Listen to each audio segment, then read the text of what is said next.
Hello and welcome back. Today we're going to talk about some pet tips, and continuing on our previous videos about pet tips, we're going to talk about the neighborhood and how a landlord should consider what type of neighborhood they're renting in, right? Or what type of property they have, and then what the makeup of the people around the building is like. Right.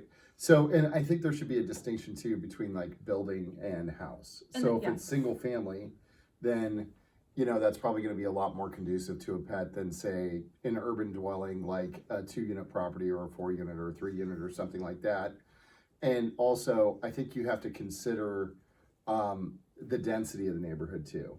We have here in San Diego, we have buildings that are maybe higher density as far as tenants, but they're also spread more apart, like in Pacific Beach and places like that, where it's not as noticeable. But if you get into Bankers Hill or around Balboa Park, it becomes a lot different, right? It becomes much more dense, and you have to worry more about the neighborhood and the neighbors and the size of the pet.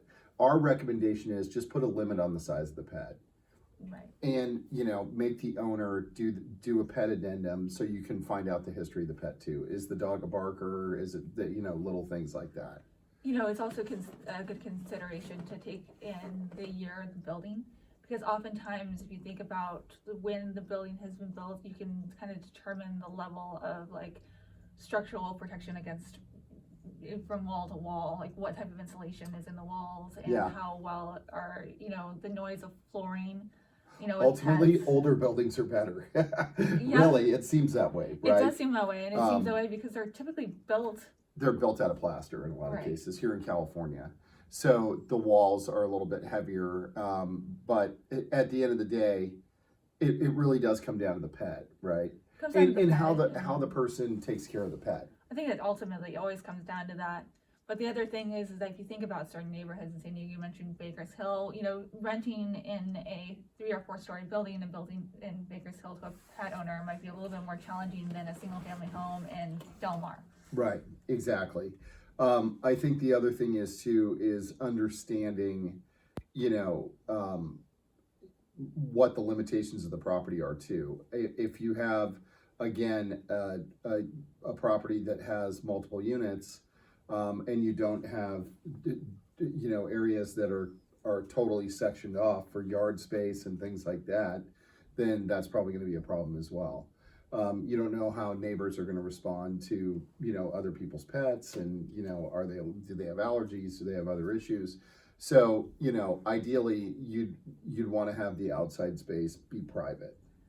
I agree. And the other thing is that if you're transitioning a building, I think that this has come up before, is that if it's been a no pet building and all of a sudden you're starting to allow pets, how does that impact the neighbors? And are you going to end up with a lot of complaints because of pets? Because you're changing up the rules. Maybe you're trying to attract a different renting demographic or whatever it is. You really have to consider kind of like how that impact is going to change the people around it. Right.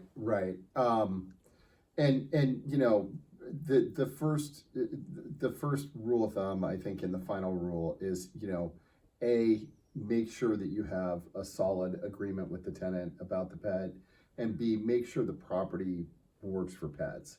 Don't think that, to land a tenant, you have to allow pets if the property's not set up for it. No, you can get yourself into a lot of trouble. That can be a problem. Yeah. And we've run into that. We have run into that. Yeah. So yeah, we've had people that want to do that, and it turns out to not be a good idea. Exactly. Like in 31 unit buildings downtown. Right.